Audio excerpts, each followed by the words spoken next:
व्याख्यामुद्रां करसरसिजैः पुस्तकं शङ्खचक्रे बिभ्रद्भिन्नस्फटिकरुचिरे पुण्डरीके निषण्णः अम्लानश्रैरमृतविशदैरंशभिप्लावयन् मामाविर्भूयादनगमहिमा मानसे वागधीशः नमस्ते प्राणेश प्रणतविभवाय मणिमगाः नमस्वामिन् रामप्रियतमन्मन् गुरुगुण नमस्तुभ्यं भीमप्रबलतमकृष्णेष्ट भगवन् नमः श्रीमन्मध्वप्रदिश सुदर्शन्नो जय जय श्रीगुरुभ्यो नमः नारायणं सुरगुरुं जगदेकनाथं भक्तप्रियं सकललोकनमस्कृतं च त्रैगुण्यवर्जितमजं विभवाद्यमीशं वन्दे भवग्रम् अमरासुरसिद्धवन्द्यं नारायणं नमस्कृत्य नरं चैव नरोत्तमं देवीं सरस्वतीं व्यासं ततो जयमुदीरये.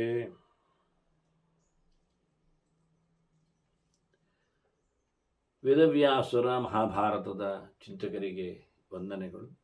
ಶಾಂತಿ ಪರ್ವದ 484ನೆಯ ಪ್ರವಚನ. ಅದಾಗಲೇ ಧರ್ಮರಾಜ ಭೀಷ್ಮರಲ್ಲಿ ಯಾರನ್ನು ವಿಶೇಷವಾಗಿ ಪೂಜಿಸಬೇಕೆಂದು ಪ್ರಶ್ನಿಸಿದ. ಸರ್ವೋತ್ತಮನಾಗಿ ಚಿಂತನೆಗೆ ಯಾರನ್ನು ತರಬೇಕು ಅಂತ.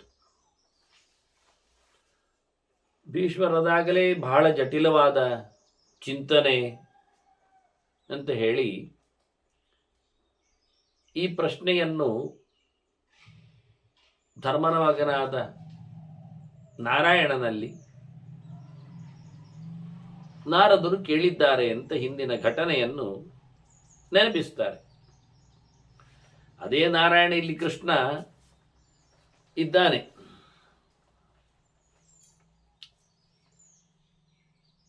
ಹಾಗಾಗಿ ನಾರದರು ನಾರಾಯಣನಲ್ಲಿಗೆ ಹೋದವರ ಬದರಿಯಲ್ಲಿ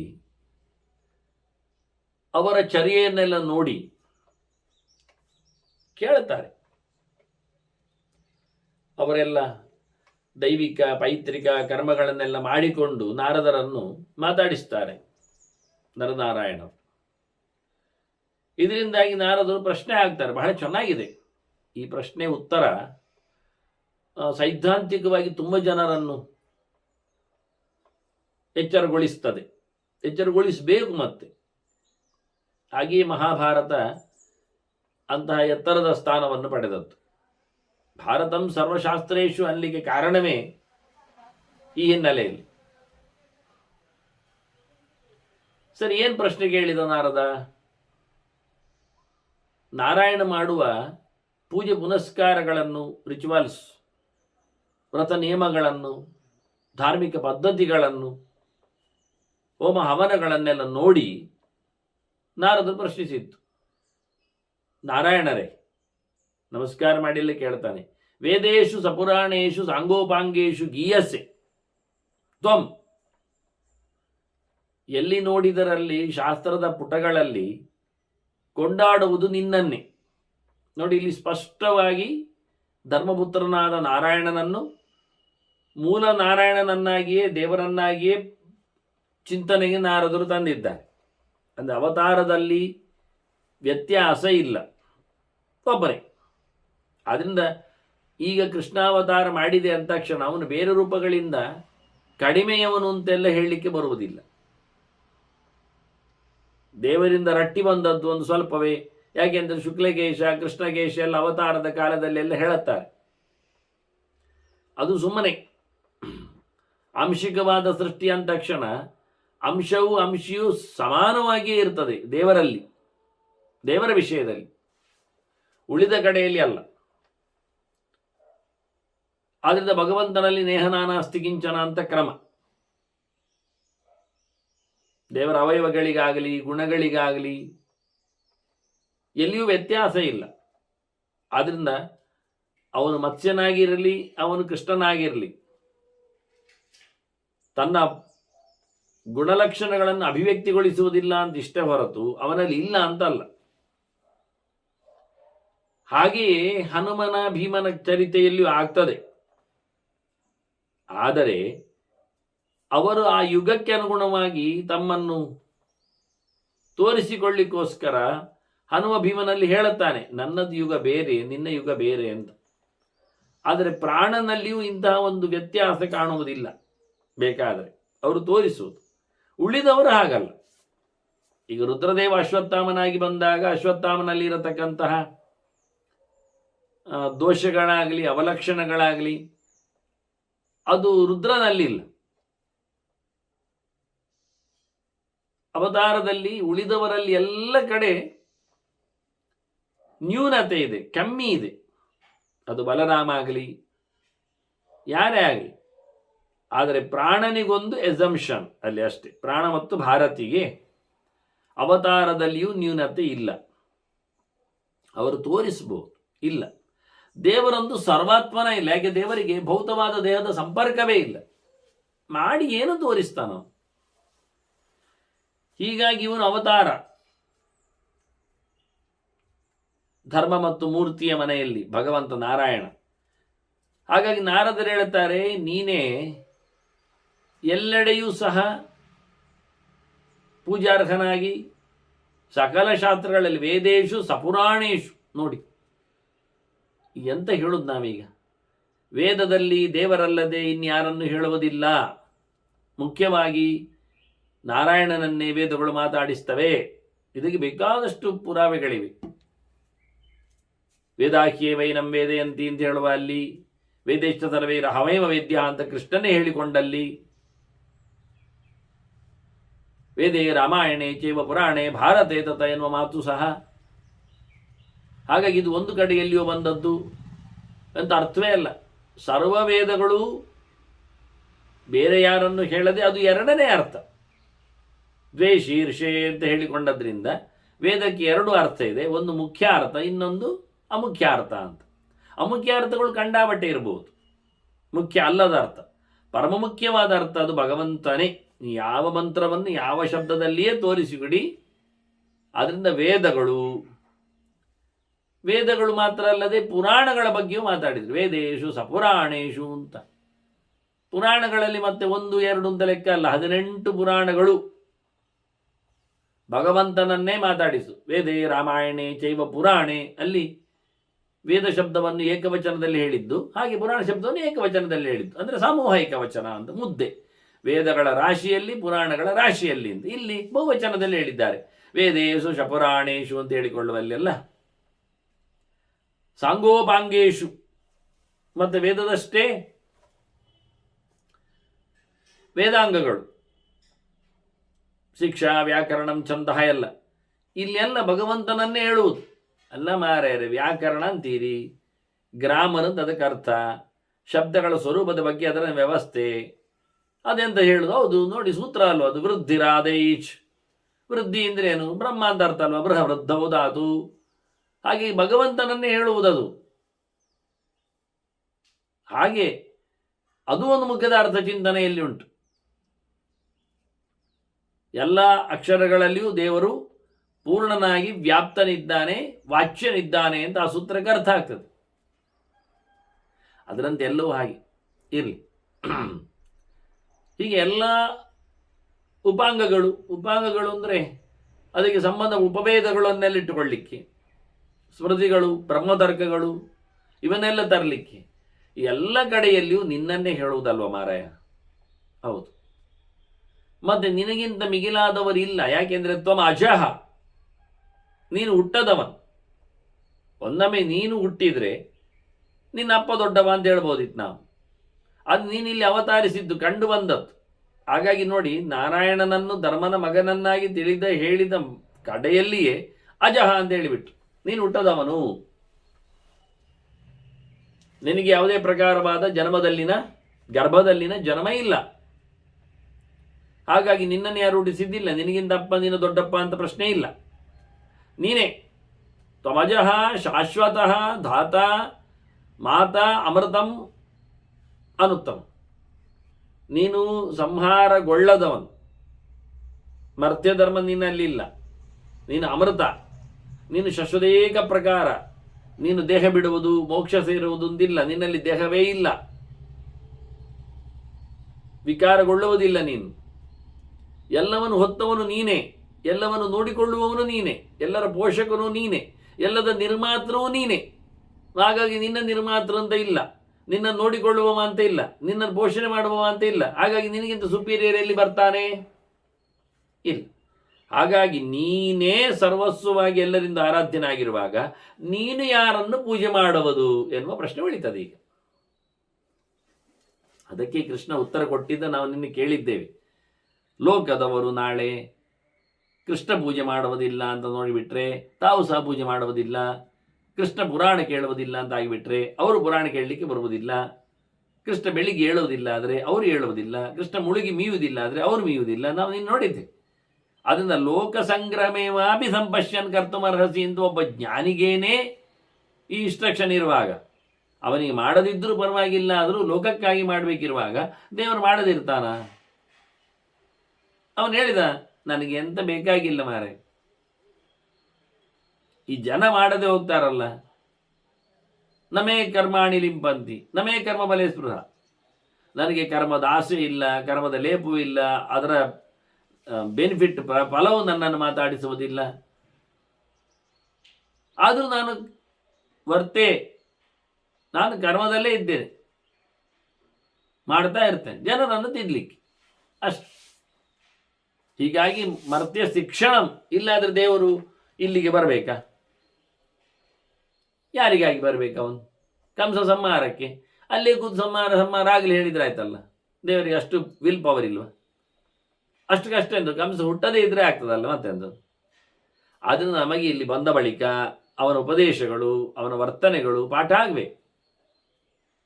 ಹಾಗಾಗಿ ಹೇಗೆ ತಂದೆ ಮಗುವನ್ನು ಕೈ ಹಿಡಿದುಕೊಂಡು ನಡೆಸ್ತಾನೆ, ಅದಕ್ಕೆ ಆಗದೇ ಇದ್ದಾಗ ಎತ್ತಿಡ್ತಾನೆ, ಅದು ಕುಸಿದಾಗ ತಾನು ಅಲ್ಲಿ ಕೂತ್ಕೊಳ್ತಾನೆ, ಅದರ ಬೆನ್ನು ತಡ್ತಾನೆ, ಅದು ಅತ್ತಾಗ ತಾನು ಹತ್ಕೊಳ್ತಾನೆ, ಕಣ್ಣೀರು ಒರೆಸ್ತಾನೆ, ಹೇಗೋ ಹಾಗೆ ದೇವರ ನಾಟಕ. ಆದ್ದರಿಂದ ಭಗವಂತ ರಿಯಲಿ ಯಾರನ್ನು ಪೂಜಿಸುವುದು ಎನ್ನುವುದು ಪ್ರಶ್ನೆ ಉಳಿಯುತ್ತದೆ. ಮತ್ತೆ ಪ್ರತಿಷ್ಠಿತಂ ಭೂತಭವ್ಯಂ ತ್ವಯಿ ಸರ್ವಮಿದಂ ಜಗತ್, ಇಡೀ ಜಗತ್ತು ನಿನ್ನಲ್ಲಿ ನೆಲೆಗೊಂಡಿದೆ. ಹಿಂದೆ ಆದದ್ದು ಮುಂದೆ ಬರುವುದು ಸರ್ವಾತ್ಮನ ಇಡೀ ಜಗತ್ತಿಗೆ ಆಧಾರ ಸ್ವಾಮಿ ನೀನು. ಇಲ್ಲದ ಜಗತ್ತಿಗೆ ದೊರೆ ಅಂತ ಹೇಳುವುದು ಸರಿಯಾಗ್ತದ? ಒಂದೊಮ್ಮೆ ಜಗತ್ತು ಇಲ್ಲರಿ, ಅದು ಸುಮ್ಮನೆ. ಹಾಗಾದರೆ ದೊರೆ ಅಂತ ಎನ್ನುವುದು ಯಾರಿಗೆ? ಇಲ್ಲದ ವಸ್ತುವಿಗೆ ದೊರೆ ಹೇಳುವುದು ಹೇಗೆ ಅಲ್ಲವ? ಪ್ರಯೋಜನ ಇಲ್ಲ. ಆದ್ದರಿಂದ ಮುಂದೆ ಬರುವ ಅಂತ ಹೇಳಲಿಕ್ಕೋಸ್ಕರ ಬರ್ತದೆ ಅಂತ ಆಯ್ತಲ್ಲ, ಬಂದು ಹೋಗಿದೆ ಅಂತ ಹೇಳಿದ್ರಿಂದ ಹೋಗಿದೆ ಅಂತ ಆಯ್ತಲ್ಲ. ಹಾಗಾದರೆ ಜಗತ್ತು ಇದೇ ಆಯ್ತು, ಈಗ ಇರುವುದಂತೂ ಖಂಡಿತ. ಹಾಗಾಗಿ ಎಲ್ಲ ಜಗತ್ತುಗಳಿಗೆ ದೊರೆ ನೀನಿದೆ, ನಿನ್ನಿಂದಾಗಲೇ ಇದೆಯೇ ಜಗತ್ತಿನ ಸೃಷ್ಟಿಯಾದಿಗಳು. ಹಾಗಾಗಿ ಉಳಿದವರೆಲ್ಲ ನಿನ್ನನ್ನೇ ಪೂಜೆ ಮಾಡುವುದು. ಯಜಂತೆ ತ್ವಾಂ ಅಹರಹ ನಾನಾ ಮೂರ್ತಿ ಸಮಸ್ಥಿತಂ, ನಿನ್ನನ್ನು ಬ್ರಾಹ್ಮಣರಾಗಲಿ, ಕ್ಷತ್ರಿಯರಾಗಲಿ, ವೈಶ್ಯರಾಗಲಿ, ಶೂದ್ರರಾಗಲಿ, ಯಾರೇ ಆಗಲಿ, ಯಾವ ಜಾತಿಯವರಾಗಲಿ, ಯಾವ ಆಶ್ರಮದವರಾಗಲಿ, ಬ್ರಹ್ಮಚಾರಿ ಆಗಲಿ, ಕ್ಷತ್ರಿಯನಾಗಲಿ, ಗೃಹಸ್ಥ ಆಗಲಿ, ಸನ್ಯಾಸಿ ಆಗಲಿ, ಅವರಿಗೊಂದು ಆಶ್ರಮಕ್ಕೊಂದು ದೇವರು, ಜಾತಿಗೊಂದು ದೇವರು, ಹಾಗೇನಿಲ್ಲೇ ಇಲ್ಲ. ಸರ್ವಾತ್ಮನ ಎಲ್ಲರೂ ನಿನ್ನನ್ನೇ ಪೂಜೆ ಮಾಡೋದು. ನಿನ್ನ ರೂಪಗಳನ್ನು, ಅನೇಕ ರೂಪಗಳನ್ನು ಇಟ್ಟುಕೊಳ್ತಾರೆ ಅವರು ನೋಡ್ಲಿಕ್ಕೆ. ನಾನಾ ಮೂರ್ತಿ ಸಮಸ್ಯೆ ಅವರಿಗೆ ಬೇಕಾದ ಹಾಗೆ. ಕ್ಷತ್ರಿಯರು ಕತ್ತಿ ಹಿಡಿದ ರೂಪವನ್ನು ಉಪಾಸನೆ ಮಾಡ್ತಾರೆ, ಸೃಷ್ಟಿಕಾರಕನನ್ನಾಗಿ, ಪಾಲಕನನ್ನಾಗಿ, ಶತ್ರುಗಳ ಸಂಹಾರಕನನ್ನಾಗಿ ಎಲ್ಲ ನೋಡ್ತಾರೆ ಅವರು. ಬ್ರಾಹ್ಮಣರು ಹೊತ್ತಗೆ ಹಿಡಿದವನನ್ನಾಗಿ ನೋಡ್ತಾರೆ, ವೇದವ್ಯಾಸನನ್ನಾಗಿ ನೋಡ್ತಾರೆ, ಹಯಗ್ರೀವನನ್ನಾಗಿ ನೋಡ್ತಾರೆ. ವೈಶ್ಯರು ಹಲಮುಸಲ ಹಿಡಿದ ದೇವರನ್ನು ಮಾತಾಡಿಸ್ತಾರೆ. ಹಾಗೆ ಅವರವರ ಬಾಡಿಗೆ ಬ್ರಹ್ಮಚಾರಿ ಆ ರೀತಿಯಾದಂಥ ಅಧ್ಯಯನದ ದೇವರನ್ನು ಮಾತಾಡಿಸ್ತಾನೆ. ಗೃಹಸ್ಥ ಸಂತಾನವುಳ್ಳ ದೇವರನ್ನು ಗೋಪಾಲಕೃಷ್ಣನನ್ನು ಮಾತಾಡಿಸ್ತಾನೆ. ಕಾಡಿನವ ನರಸಿಂಹನನ್ನು ಕರೀತಾನೆ, ವಾನಪ್ರಸ್ಥ. ಸರಿಯಾಯ್ತಲ್ಲ ಎಲ್ಲ. ಹಾಗಾಗಿ ಬಹಳ ಮೂರ್ತಿಗಳಲ್ಲಿ, ಬಹಳ ರೂಪಗಳಲ್ಲಿ ನೆಲೆಗೊಂಡ ನಿನ್ನನ್ನು ಅವರವರ ಪಾಡಿಗೆ ಅವರವರ ನೆಲೆಯಂತೆ ಮಾಡುವುದು ಮಾತ್ರ ನಿನ್ನನ್ನೇ ಅಲ್ಲ ಉಪಾಸನೆ ಮಾಡು. ನೀನೇ ಎಲ್ಲ ಅವರಿಗೆ ಪಿತಾ ಮಾತಾಚ ಸರ್ವಸ್ಯ ದೇವತಾನಾಂಚ ಶಾಶ್ವತಾಂ. ದೊಡ್ಡ ಸಂಗತಿ ಹೇಳ್ತಾನವನು ನಾರದ. ಇತರ ದೇವತೆಗಳನ್ನು ಪೂಜೆ ಮಾಡುವುದಿಲ್ಲ ಯಾರು ಸಹ. ಇತರ ದೇವತೆಗಳಿಗೂ ಅಪ್ಪ ಯಾರು ಅಮ್ಮ ಯಾರು ಕೇಳಿದರೆ ನೀನೇ. ಹೇಗೆ ಹೇಳ್ತೀರಿ ನೀವು ಮಾರ್ಯಾರೆ? ಮತ್ತೆ ವಿಶ್ವರೂಪದಿಂದ ಭಗವಂತನ ವಿರಾಟ್ ರೂಪದಿಂದ ಹುಟ್ಟಿದ್ಯಾರು? ಚಕ್ಷೋ ಸೂರ್ಯೋ ಅಜಾಯತ, ಮುಖಾದಿಂದ್ರಶ್ಚಾಗ್ನಿಶ್ಚ, ಪ್ರಾಣಾದ್ ವಾಯುರಾಜಾಯತ, ನಾಭ್ಯಾಸೀದ್ ಅಂತರಿಕ್ಷಂ, ಪದ್ಭ್ಯಾಂ ಭೂಮಿ, ದಿಶ ಶ್ರೋತ್ರಾತ್. ನೋಡಿ, ನಿರ್ಮಾತೃ ಯಾರು? ಅಮ್ಮ ಯಾರು? ಇವರನ್ನೆಲ್ಲ ನೋಡಿಕೊಳ್ಳುವುದು ಯಾರು? ಪಾಲಕ ಯಾರು? ಭಗವಂತ. ಸಕಲ ದೇವತೆಗಳ ದೊರೆಯಾಗಿ ಭಗವಂತ ಇರುವಾಗ ನಾವು ದೇವತೆಗಳನ್ನು ಎಂಥದ್ದು ಪೂಜೆ ಮಾಡುವುದು ಸುಪ್ರೀಂ ಅಂತ ಹೇಳಿಕೊಂಡು? ದೊಡ್ಡ ಪ್ರಶ್ನೆ ರೈಸ್ ಮಾಡಿಬಿಟ್ಟಿದ್ದಾನೆ. ಇದನ್ನೇ ಅವರು ಭೀಷ್ಮರು ಹೇಳಿದ್ದು. ಚರ್ಚೆ ಮಾಡ್ಲಿಕ್ಕೆ ಹೋದ್ರೆ ಮಾರಯ್ಯ 100 ವರ್ಷ ಆದರೂ ಮುಗಿಯುವುದಿಲ್ಲ. ನೋಡಿ, ಸತ್ಯ. 100 ವರ್ಷ ಅಂದಿದ್ದಾರೆ ಅವರು, ಅದು ಸತ್ಯ. ವರ್ಷ ಶತೈರಪಿ ಅಂದ್ರು ಅವರು. 100 ವರ್ಷಗಳಲ್ಲಿ ಚರ್ಚೆ ಮಾಡಿದ್ರು ಮುಗಿಯುವುದಿಲ್ಲ. ಯಾಕೆ? ಜನ ಪರ್ಕಟೆ ಮಾತಾಡುದು. ತರ್ಕ ಇಲ್ಲ ಅಲ್ಲ. ವಾಸ್ತವ ದೇವರು ಬೇಕೆಂದಲೇ ದೇವತೆಗಳನ್ನು ಎದುರು ಬಿಟ್ಟು ಆಟ ನೋಡ್ತಾನೆ. ಎಲ್ಲ ಪೂಜೆ ಪುನಸ್ಕಾರ ನನಗೆ ಅಂತ ಹೇಳುತ್ತಾನೆ. ಆದ್ರೂ ಉಳಿದವರೆಲ್ಲ ಮಾಡದೇ ಇರುವಾಗ ಅವರಿಗೆ ಫಲ ಕೊಡ್ಲಿಕ್ಕೆ ಆಗುವುದಿಲ್ಲ ಅಂತ ಕೈ ಮೇಲೆ ಎತ್ತಲಿಕ್ಕೆ ಲಾಯ್ಕ ಆಗ್ತದೆ ಹೇಳ್ತಾನವ. ಮಗು ಹಠ ಮಾಡ್ತಾ ಅಪ್ಪನೇ ಬೇಕು ಅಂತ ಹೇಳಿಕೊಂಡಾಗ ಅಪ್ಪ ಒಂದಲ್ಲಿ ಆಟಿಕೆಯನ್ನು ಬಿಸಾಡ್ತಾನೆ. ಆಗ ಅದು ಇಟ್ಕೊಂಡು ಕೂತ್ಕೊಳ್ತದೆ ಸ್ವಲ್ಪ ಹೊತ್ತು. ಮತ್ತು ಸ್ವಲ್ಪ ಹೊತ್ತಿನಲ್ಲಿ ಮತ್ತೆ ಅದು ಬೇಡ ಕಾಣ್ತದೆ, ಅದಕ್ಕೆ ಅಪ್ಪ ಬೇಕು ಅಂತ ಮತ್ತೆ ಶುರು ಮಾಡ್ತದೆ ಗಲಾಟೆ. ಆಗ ಯಾವುದೊಂದು ಫ್ರೂಟಲ್ಲಿ ಹಾಕಿ ಬಿಡ್ತಾನೆ ಹಣ್ಣು. ಅದನ್ನು ಕಚ್ಚಿಕೊಂಡು ತಿಂದುಕೊಂಡು ಸ್ವಲ್ಪ ಹೊತ್ತು ಕೂತ್ಕೊಳ್ತದೆ. ಮತ್ತೆ ಅದನ್ನು ಎಸಿತದೆ, ಮತ್ತೆ ಅಪ್ಪ ಬೇಕು ಹೇಳ್ತದೆ. ತನ್ನದು ಯಾವುದೋ ಅದರ ಅತ್ಯಂತ ಇಷ್ಟವಾದದ್ದು ಕೊಡ್ತಾನೆ. ಪೆನ್ನೋ, ಪುಸ್ತಕವೋ, ಕನ್ನಡಕವೋ, ಅದು ಇನ್ನೇನೋ ವಸ್ತ್ರವೋ. ಖುಷಿ ಆಗ್ತದೆ ಅದಕ್ಕೆ. ಭಾರಿ ಖುಷಿಯಲ್ಲಿ ಇಟ್ಕೊಳ್ತದೆ, ಆಡ್ತದೆ, ತಾನು ಹಾಕೊಳ್ತದೆ, ಎಲ್ಲ ನೋಡ್ತದೆ ಎಲ್ಲ. ಮತ್ತೆ ಇದು ಅಪ್ಪ ಆಗಲಿಲ್ಲ ಅಂತ ಗೊತ್ತಾಯ್ತು ಅದಕ್ಕೆ. ಮತ್ತೆ ಅದನ್ನು ಎಸಿತದೆ, ಮತ್ತೆ ಜೋರು ಮಾಡ್ತದೆ. ಆಗ ಅಪ್ಪನೇ ಬಂದು ಕೂತ್ಕೊಳ್ತಾನೆ. ಆಗ ಅದಕ್ಕೆ ಕಂಪ್ಲೀಟ್ ಸಿಕ್ಕಿದ ಹಾಗೆ ಖುಷಿ ಆಗ್ತದೆ. ಮತ್ತೆ ಅದು ಕೇಳುವುದಿಲ್ಲ, ಹಠ ಮಾಡೋದಿಲ್ಲ, ಅಲ್ಲಿ ಮುಗಿದೋಯ್ತು. ಹಾಗೆ ಭಗವಂತ ಈ ಆಟಿಕೆಗಳನ್ನು, ದೇವತೆಗಳ ಆಟಿಕೆಗಳು ಬಹಳ ಚೆನ್ನಾಗಿದೆ. ಕೆಲವು 4 ಮೋರೆ, ಕೆಲವು 5 ಮೋರೆ, ಕೆಲವು 6 ಮೋರೆ, ಕೆಲವು ಆನೆ ಮೋರೆ. ಆಡಲಿಕ್ಕೆ ಬಾರಿ ಲಾಯಕ ಆಗ್ತದೆ ಮನುಷ್ಯರಿಗೆ. ಎಲ್ಲ ಗಮ್ಮತ್ತು ಪ್ರಿಂಟ್ ಮಾಡಿಟ್ಟಿದ್ದಾನೆ. ಕೇಳಿದಾಗೆಲ್ಲ ಅವರನ್ನು ಬಿಡ್ತಾನೆ. ಇದು ನಾನು ಮಗು ಹೇಳಿದ್ದು ಸ್ವಲ್ಪ ಹೊತ್ತಿನಲ್ಲಿ ಬಿಡ್ತದೆ ಅಂತ. ಇದು ದೇವತೆಗಳನ್ನಿಟ್ಟ ಮಾಡೆಲ್ಸ್ಗಳನ್ನು ನೋಡಿಕೊಂಡು ಈ ಜೀವ ಪ್ರಪಂಚ ಅದು ಕೆಲವು ದಿನ ಅಲ್ಲ, ಕೆಲವು ಗಂಟೆ ಅಲ್ಲ, ಕೆಲವು ದಿನ ಅಲ್ಲ, ಕೆಲವು ಜನ್ಮ ಬಿಡುವುದಿಲ್ಲ. ದೇವರು ಹಾಕಿಟ್ಟ ಈ ಆಟಿಕೆಗಳ ಏನೊಂದು ಪ್ರಲೋಭನೆ ಇದೆ ಮನುಷ್ಯನಿಗೆ. ಅವ ವರ್ಷಗಟ್ಟಲೆ, ಬದುಕುಗಟ್ಟಲೆ ಅಲ್ಲ, ಅವ ಜನ್ಮ ಕಟ್ಟಲೆ ಬಿಡುವುದಿಲ್ಲ. ಯಾಕೆ ಕೇಳ್ತೇನೆ ಹೇಳ್ತೇನೆ. ಈ ಜನ್ಮದಲ್ಲಿ ಮಾಡಿಕೊಂಡಿರದಾಗ ಇತರ ದೇವತೆಗಳ ಏನೊಂದು ಗಾಢವಾದ ಉಪಾಸನೆ ಉಂಟು. ಅದು ವಾಸನೆಯಾಗಿ ಸಂಸ್ಕಾರವಾಗಿ ನಮ್ಮನ್ನು ಮರುಜನ್ಮದಲ್ಲಿ ಎಳ್ಕೊಂಡು ಬರ್ತದೆ. ಆದ್ದರಿಂದ ಅವನು ಹುಟ್ಟಿದಾಗಲೇ ಅವನು ಶುರು ಮಾಡ್ತಾನೆ. ಹಿಂದಿನ ಜನ್ಮದ ಸಂಸ್ಕಾರದಲ್ಲಿ ಬೇರೆ ದೇವತೆಗಳ ಮಾತಾಡಲಿಕ್ಕೆ ಸೊಲ್ಲು, ಮತ್ತೆ ಮುಂದುವರಿತದೆ. ಹೀಗೆ ಕ್ರಮ. ಕೃಷ್ಣ ಹೇಳಿದ್ನಲ್ಲ, ಯೋಗ ಭ್ರಷ್ಟೋಭಿಜಾಯತೆ ಅಂತ ಹೇಳಿ. ಯಾರಾದರೂ ದೇವರ ದಾರಿಯಲ್ಲಿ ಬಂದವ, ಅದು ಅರ್ಜುನ ಕೇಳಿತ್ತು. ಚಿನ್ನಾಭ್ರಮಿಮ ನಶ್ಯತಿ ಅಂತ ಹೇಳಿಕೊಂಡು ಭಾರಿ ಶ್ರದ್ಧೆಯಿಂದ ಕೂತವನಿಗೆ ಮಧ್ಯದಲ್ಲಿ ಎಲ್ಲಿಯೋ ದಾರಿಯಲ್ಲಿ ಎಡವಟ್ಟಾಗಿ ಅವ ಏನಾದರೂ ಮತ್ತೆ ಹಾಳಾಗಿ ಹೋಗ್ತಾನ, ತುಂಡು ಮೋಡದಂತೆ ಏನಾದರೂ ಲಾಭ ಬರ್ತದೆ ಹೇಳಿದ್ರೆ, ಇಲ್ಲಪ್ಪ, ಇಲ್ಲಿ ಮಧ್ಯೆಯಲ್ಲಿ ನಿಂತು ಹೋದ್ರು ನನ್ನ ದಾರಿಯಲ್ಲಿ ಬರುವವನು ಜನ್ಮಾಂತರದಲ್ಲಿ ಮತ್ತೆ ಮುಂದುವರಿತಾನೆ ಅಂತ ಕೃಷ್ಣ ಭರವಸೆ ಕೊಡ್ತಾನೆ ಅವನಿಗೆ. ಸೇಮ್ ತತ್ವ ಇಲ್ಲಿ ಆದರೂ ಯಾರ್ಯಾರನ್ನಾದರೂ ಮಾತಾಡಿಸಿ ಅವನು ಗಾಢವಾಗಿ ಅಪ್ಪಿಕೊಂಡು ನಂಬಿಕೊಂಡು ಬಂದವನಿಗೆ ಜನ್ಮಾಂತರದಲ್ಲಿ ಮತ್ತೆ ಯಥಾ ಪ್ರಕಾರ ಅದುವೇ ಕಾಲಡಿಗೆ ಸಿಗುವುದು, ಅದೇ ಕೈಗೆ ದಕ್ಕುವುದು, ಅದೇ ಬಾಯಲ್ಲಿ ಬರುವುದು, ಅದೇ ಮಂಡೆಯಲ್ಲಿ ಹೋಗುವುದು. ಮುಗೀತಾ? ಇನ್ಯಾವಾಗ ತಿದ್ದಿಕೊಳ್ತಾನವ? ದೇವ್ ಸುಮ್ಮನೆ ಇರ್ತಾನೆ. ಹೋಗ್ಲಿ ಹೋಗ್ಲಿ ಮುಂದೋಗ್ಲಿ. ಎಷ್ಟು ಗಮ್ಮತ್ತಿರ್ತದೆ ನೋಡಿ. ಇತರ ದೇವತೆಗಳು ಎಚ್ಚರ ಮಾಡಿಸುವುದಿಲ್ಲ ಅವನನ್ನು, ಇವನು ಎಚ್ಚರಕ್ಕೆ ಬರುವುದಿಲ್ಲ. ಹಾಗಾಗಿ ಎಷ್ಟೆಲ್ಲ ಮಾತುಗಳಿದ್ದರೂ ಅದಕ್ಕೆ ಹೇಳಿದವರು ಭೀಷ್ಮರು, 100 ವರ್ಷಗಟ್ಟಲೆವರೆಗೆ ನಾವು ಚರ್ಚೆ ಮಾಡಿಕೊಂಡರೂ ಸಬ್ಜೆಕ್ಟ್ ಜನ ಒಪ್ಪುವುದಿಲ್ಲ, ಅರ್ಥ ಮಾಡಿಕೊಳ್ಳುವುದಿಲ್ಲ, ಸರಿಯಾದ ದಾರಿಗೆ ಬರುವುದಿಲ್ಲ. ಏನು ಹೇಳುವ? ಎಲ್ಲ ದೇವತೆಗಳ ಸೃಷ್ಟಿ, ನಿಯಮನ, ನೋಡಿಕೊಳ್ಳುವಿಕೆ ಸ್ಪಷ್ಟವಾಗಿ ಉಂಟು, ನೇರವಾಗಿದೆ. ಮತ್ತೆ ಅಷ್ಟೇ ಅಲ್ಲದೆ ಇನ್ನೊಂದು ಪ್ರಶ್ನೆ ಉಂಟು. ಎಂತ ಅಂದರೆ, ಅದು ಒಂದು ಸರ್ತಿ ಸಮ, ಇನ್ನೊಂದು ಸರ್ತಿ ಬೇರೆಯವರಿಗೂ ಈ ಚಾನ್ಸ್ ಬರ್ತದೆ. ಹಾಗಾಗಿ ಈ ವಿರಾಟ್ ರೂಪದ ಸೃಷ್ಟಿ ಏನುಂಟು ಅದು ಬ್ರಹ್ಮನಿಂದಲೂ ಆಗ್ತದೆ. ಕೆಲವು ಬ್ರಹ್ಮಾಂಡಗಳಲ್ಲಿ ಶಿವನಿಂದಲೂ ಆಗ್ತದೆ. ಹೀಗಂದು ಹೇಳಿಕೊಂಡು ತಿರುಗುವವರಿದ್ದಾರೆ. ಅವರದ್ದೇ ವಿಲಾಸ. ಅದಕ್ಕೆ ಬೇಕಾದ ಗೆರೆಗಳನ್ನೆಲ್ಲ ಹಾಕ್ಕೊಳ್ಳುತ್ತಾರೆ. ದೇವರೇ ಕೊಟ್ಟೇ ಇರ್ತಾನೆ ಇರಲಿ ಅಂತೇಳಿ. ಈಗ ಅವರ ಹತ್ರ ಪ್ರಶ್ನೆ ಎಂತ ಅಂದರೆ, ಹಾಗಾದರೆ ಬ್ರಹ್ಮ ಹುಟ್ಟುವುದೆಲ್ಲಿಂದ? ನಾಭಿಕಮಲದಲ್ಲಿ ಇಲ್ವಾ? ದಾತಾ ಯಥಾಪೂರ್ವ ಅಗಲ್ಪಯದು ಅಂತ ಹೇಳಿಕೊಂಡು ಹಿರಣ್ಯ ಗರ್ಭಸಮವರ್ತದಾಗ್ರೆ ಭೂತಸ್ಯ ಜಾತ ಪದಿರೇಕ ಆಸೀತ್ ಅಂತ ಹೇಳಿಕೊಳ್ಳೋ ಕತೆ ಎಂತ ಆಗ್ತದೆ? ಅದರಿಂದ ವಾಸ್ತವವಾಗಿ ಚೇಂಜ್ ಇಲ್ಲ. ಪಿತಾ ಮಾತಾ ಚ ದೇವಾನಾಂ, ಸ್ಪಷ್ಟವಾಗಿ ಹೇಳಿ, ಸರ್ವಸ್ಯ ದೇವತಾನಾಂಚ ಶಾಶ್ವತಂ, ಸರ್ವಸ್ಯ ದೇವತಾನಂ, ಸಂಕೋಚ ಮಾಡದೆ ಹೇಳ್ತಾರೆ ನಾರದರು. ಒಂದೂ ಬಿಡದೆ ಎಲ್ಲ ದೇವತೆಗಳಿಗೂ ಅಪ್ಪ ನೀನೆ, ನೋಡಿಕೊಳ್ಳುವ ನೀನೆ. ಯಾರಿಗೂ ಯಾವುದೇ ಪ್ರಕಾರವಾದ ದೇವರ ನಂತರದಲ್ಲಿ ಅಪ್ಪತಾನ, ಅಪ್ಪಸ್ಥಾನ ಅಥವಾ ಅಮ್ಮಸ್ಥಾನ ಅಥವಾ ದೊರೆತಾನ ಏನು ಸಿಗುವುದಿಲ್ಲ, ಯಾವುದಿಲ್ಲ. ಶಾಶ್ವತವಾಗಿ ಯಾವತ್ತೂ ಸಹ ಸುಪ್ರೀಂ ಸರ್ವೋತ್ತಮ ದೇವರೇ. ಮನೆಯಲ್ಲಿ ತಂದೆ ಅವರು ರಿಟೈರ್ಡ್ ಆಗ್ತಾನೆ, ಇನ್ನು ಮನೆ ಜವಾಬ್ದಾರಿ ಎಲ್ಲ ಮಗನ್ ಮಾಡ್ತಾನೆ ಅಂತ.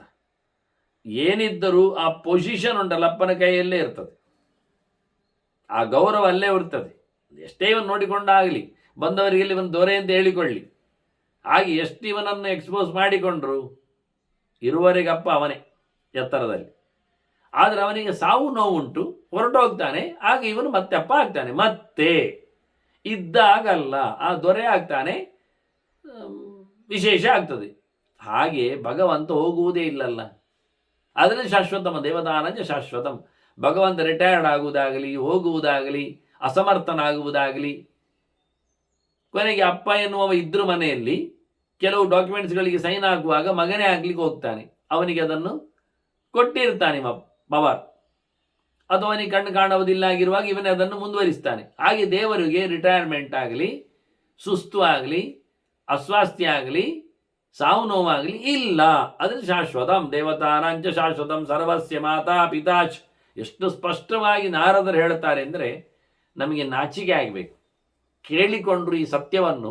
ನಾವು ನೂರಾರು ಜನರನ್ನು ನಂಬಿ ಅವರಿಗೆ ಪೂಜೆ ಪುನಸ್ಕಾರ ಮಾಡಿ ಗೌಜಿ ಗದ್ದಲ ನಡೆಸಿ ಮತ್ತು ಪುನಃ ನಾವು ಡೈವರ್ಟ್ ಆಗಿಕೊಂಡು ದೂರಕ್ಕೆ ದೇವರಿಂದ ಹೋಗ್ತೇವಲ್ಲ. ಇಲ್ಲರಿ, ನಾವು ದೇವರನ್ನು ಒಪ್ಪಿದ್ದೇವೆ ಅಲ್ಲ. ಇಷ್ಟು ಮೊತ್ತದಲ್ಲಿ ದೊಡ್ಡ ಮತ್ತಿನಲ್ಲಿ ಇತರರನ್ನು ಮಾತಾಡಿಸಿ ಒಪ್ಪಿದ್ದೇವೆ ಹೇಳಿಕೊಂಡು 5 ಪೈಸೆ ಅಂತ ದೇವರನ್ನು ಮಾತಾಡಿಸಿದ್ರೆ ಮಾಡಿದ 95 ರೂಪಾಯಿ ಖರ್ಚು ವೇಸ್ಟ್ ಆಗಲಿಲ್ಲವ? ಅದನ್ನು ಇಲ್ಲಿಯೇ ಹಾಕಿದ್ರೆ ಜನ್ಮಪೂರ್ತಿ ಮಾಡಿಕೊಂಡ 100 ವರ್ಷದಲ್ಲಿ ಎಲ್ಲಿಯೋ 4 ವರ್ಷದಲ್ಲಿ ದೇವರ ಎತ್ತರವನ್ನು ಬಿತ್ತರಿಸಿಕೊಂಡಿದ್ರೆ ಉಳಿದ 96 ವರ್ಷದಲ್ಲಿ ಮಾಡಿದ್ದೆಲ್ಲ ಹಾಳಾಗಿ ಹೋಗಲಿಲ್ವ? ಇನ್ನು ಮುಂದಿನ ಜನ್ಮಕ್ಕೆ 96ರದ್ದೇ ಇಡುಗಂಟು ಮುಂದೆ ಹೋಗುದಲ್ವಾ? ಹಾಗೆ ಈ 4% ಇದ್ದದ್ದು ಮರೆತು ಹೋಗ್ತದೆ, ಪ್ರಯೋಜನ ಆಗಲಿಲ್ಲ. ಈಗಲೇ ಎಚ್ಚರಾಗಿ ಈ ಪ್ರಶ್ನೋತ್ತರಗಳನ್ನು ನೋಡಿಕೊಂಡಾದರೂ ನಾವು ನಮ್ಮ ಬದುಕಿನಲ್ಲಿ ಯಾರ್ಯಾರನ್ನು ಒಟ್ಟು ಮಾಡುವುದಕ್ಕಿಂತ ಅವರೆಲ್ಲ ಇರಲಿ, ದೊಡ್ಡ ಸಂಗತಿಯಲ್ಲ ಎನ್ನುವ ನೆಲೆಯಲ್ಲಿ ಬಹಳ ಅದ್ದೂರಿಯಾದ ನೋ ಚೇಂಜ್ ಆಗತಕ್ಕ ಭಗವಂತನ ಚಿಂತನೆಯನ್ನು ನಾರದರು ಹೇಳುತ್ತಾ ಪ್ರಶ್ನೆ ಕೇಳಿಬಿಟ್ರು ನೇರ. ಕಂತ್ವದ್ಯ ಯಜಸೆ ದೇವಂ ಪಿತರಂಚನ ವಿದ್ಮಹೇ. ನೀನು ಯಾರನ್ನು ಪೂಜೆ ಮಾಡುದು ಮಾರಾಯ? ನಿನ್ನಪ್ಪ ಯಾರು? ಅದು ಯಾಕೆ ಕೇಳಿದ ಅಂದರೆ, ನೀನು ಪಿತೃಗರ್ವ ಮಾಡ್ತಾ ಇದ್ದಿ, ತರ್ಪಣವು ಕೊಡ್ತಾ ಇದ್ದಿ. ಗಮ್ಮತ್ತು ಅಂದರೆ ನಿನಗೆ ಅಪ್ಪ ಯಾರಿದ್ದಾನೆ ಮಾರಾಯ? ಅರ್ಥ ಆಗುವುದಿಲ್ಲಲ್ಲ. ನಿನ್ನ ಪೂಜೆ ಪುನಸ್ಕಾರಗಳು ಎಂಥದ್ದು, ಏನು ತಿಳ್ಕೊಳ್ಬೇಕು ಅಂತ ಬಹಳ ಚೆನ್ನಾಗಿ ಪ್ರಶ್ನೆ ಕೇಳಿದಾಗ ನಾರಾಯಣ ಹೇಳ್ತಾನೆ. ಇದು ಸ್ವಲ್ಪ ರಹಸ್ಯ ಸಂಗತಿ ಮಾತ್ರ, ಹೇಳುವ, ನೀನು ಕೇಳುವಾಗ ಹೇಳದಿರ್ಲಿಕ್ಕೆ ಆಗ್ತದ? ಅವಾಚ್ಯವೇ ತತ್, ಇದು ಹೇಳಬಾರ್ದು. ಈ ಗಮ್ಮತ್ ನೋಡಿ, ನೇರವಾದ ವಿಷಯಗಳನ್ನೆಲ್ಲ, ಸತ್ಯವಾದದ್ದನ್ನೆಲ್ಲ ಪಬ್ಲಿಕ್ ಮಾಡಲಿಕ್ಕಿಲ್ಲ. ಗುಡ್, ಅವಾಚ್ಯವೇ ತತ್. ಆದರೂ ವಕ್ತವ್ಯ ನಿಂಗೆ ಹೇಳುವ ಮಾರಾಯ, ಹೇಳದೇ ಇರ್ಲಿಕ್ಕುಂಟ? ಹೇಳುವ. ಇದು ಆತ್ಮಗುಹ್ಯಂ. ಇದು ನನ್ನದೇ ಆಗಿರತಕ್ಕ ಸೀಕ್ರೆಟ್. ನನ್ನ ಹತ್ರ ಕೇಳಿದ್ದಲ್ಲ ನೀನು, ಇದು ನನ್ನ ಸೀಕ್ರೆಟ್, ಪರ್ಸನಲ್ ವಿಷಯ ಇದು.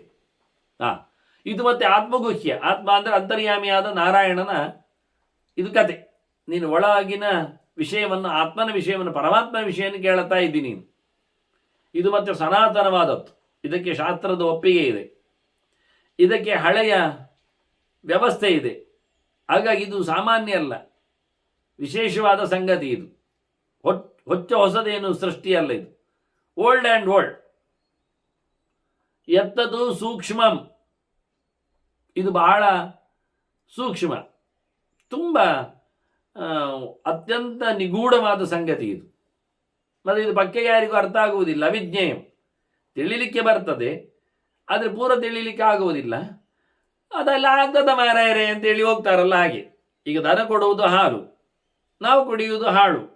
ಹೇಳಿದಾಗ ನಾವು ಬಿಡ್ತೇವಾ? ಇಲ್ಲ. ನೀವು ಕಪ್ಪು ಮಾಡಿ ಕುಡಿಬೀರಿ, ಬಿಳಿಯಿದ್ದ ಹಾಲನ್ನು ಬಿಳಿಯಾಗಿ ಕುಡಿಯಿರಿ. ನೀವು, ದೇವರು ನಿಮಗೆ ಬಿಳಿತನವನ್ನು ಕೊಡ್ತಾನೆ, ನೀವು ಸಾತ್ವಿಕರಾಗ್ತೀರಿ. ಸುಮ್ಮನೆ ಅದಕ್ಕೆ ಕಪ್ಪು ಡಿಕಾಷನ್ ಎಲ್ಲ ಹಾಕಿ ಅದನ್ನು ತಾಮಸವಾಗಿ ಎಲ್ಲ ಯಾಕೆ ಮಾಡ್ತೀರಿ ಕೇಳಿದರೆ?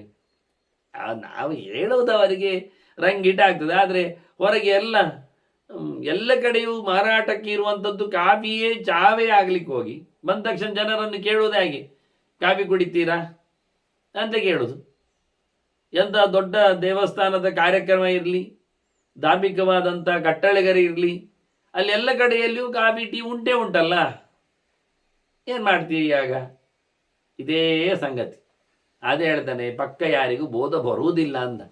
ಅರ್ಥ ಆಗುವುದಿಲ್ಲ ಮಾರಾಯ ಅಂದ ನಾರಾಯಣ. ಎಚ್ಚರ ಆಗುವುದಿಲ್ಲ ಜನಕ್ಕೆ. ಇದು ಅವ್ಯಕ್ತ, ಇದು ಅಚಲ, ಇದು ಧ್ರುವ, ಇದು ಶಾಶ್ವತ, ಇದು ಗ್ಯಾರಂಟಿ, ಇದರಲ್ಲಿ ಚೇಂಜಸ್ ಇಲ್ಲ. ಇದು ಯಾವುದೇ ವಿಷಯದಲ್ಲಿ ಪರಿಪೂರ್ಣವಾಗಿ ಎಲ್ಲ ಕಡೆಯಲ್ಲಿ ಪಬ್ಲಿಕ್ ಆದ ಸಂಗತಿಯೂ ಅಲ್ಲ ಇದು. ಇಂದ್ರಿಯಾರ್ಥೈಶ್ಚ ಸರ್ವಭೂತೈಶ್ಚ ವರ್ಜಿತಂ. ಇಲ್ಲಿ ನಿಮ್ಮ ಇಂದ್ರಿಯಗಳು ಕೆಲಸ ಮಾಡುವುದಿಲ್ಲ. ಇಂದ್ರಿಯಕ್ಕೆ ವಿಷಯವಾಗಿರತಕ್ಕ ಶಬ್ದ ಸ್ಪರ್ಶ ರೂಪ ರಸಗಳೊಂದು ಇಲ್ಲಿಲ್ಲ. ಇಲ್ಲಿ ಪಂಚಭೂತಗಳದ್ದು ಮೇಳನೆ ಇಲ್ಲ. ಅಂಥದ್ದು ಭಗವಂತ ಅಂದರೆ ಅದು ದೇವರು.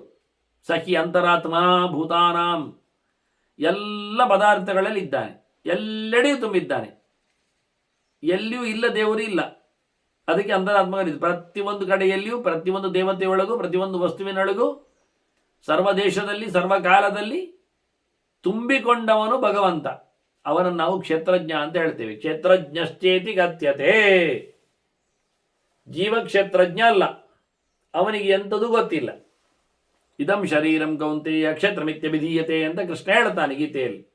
ಮತ್ತೆ ಕ್ಷೇತ್ರಜ್ಞಂಚಾಪಿ ಮಾಂ ವಿದ್ಧಿ ಸರ್ವಕ್ಷೇತ್ರೇಷು ಭಾರತ ಅಂತ ಅಲ್ಲೇ ಕೂಡಲೇ ಸ್ಪಷ್ಟವಾಗಿ ಹೇಳ್ತಾನೆ. ಎಲ್ಲ ಶರೀರಗಳಲ್ಲಿಯೂ ತಿಳ್ಕೊಂಡವನಿರುವುದು ನಾನೇ ಅಂತ. ಸರ್ವಕ್ಷೇತ್ರೇಷು ಭಾರತ ಕ್ಷೇತ್ರಜ್ಞಂ. ಈ ಶರೀರದ ಅರಿವು ಯಾರಿಗೆ ಇದೆ? ನನಗಿದೆ. ಎಲ್ಲರ ಶರೀರದ ಅರಿವು ನನಗಿದೆ. ಯಾರಾದರೂ ಒಬ್ಬ ಜೀವ ನಾನು ಕ್ಷೇತ್ರಜ್ಞ ಅಂತ ಹೇಳಿ ಯಾರ? ಅವನ ಕ್ಷೇತ್ರದ, ಅವನ ಶರೀರದ ಅರಿವೇ ಅವನಿಗಿಲ್ಲ. ಆದರೆ ಉಳಿದವರ ಕ್ಷೇತ್ರದ ಅರಿವೇ, ಅಂದರೆ ಕ್ಷೇತ್ರ ಶಬ್ದ ಹೇಳುವಾಗ ನನ್ನ ಕ್ಷೇತ್ರದ ಅರಿವು ಅಂತ ಹೇಳುವುದಿಲ್ಲ. ಅವನು ಕ್ಷೇತ್ರದ ಅರಿವು ಅಂತಾನೆ. ಕ್ಷೇತ್ರ ಎಲ್ಲಿ ಬೇಕಾದರೂ ಕ್ಷೇತ್ರ ಉಂಟು. ಎಲ್ಲರ ಶರೀರವು ಕ್ಷೇತ್ರವೇ. ಆದ್ದರಿಂದ ಇದನ್ನು ತಾರ್ಕಿಕವಾಗಿ ಹೇಳುದು, ಅವಚ್ಛೇದಕತ್ವೇನ ಅಂತ ಧರ್ಮದಲ್ಲಿ ಹೇಳುದು.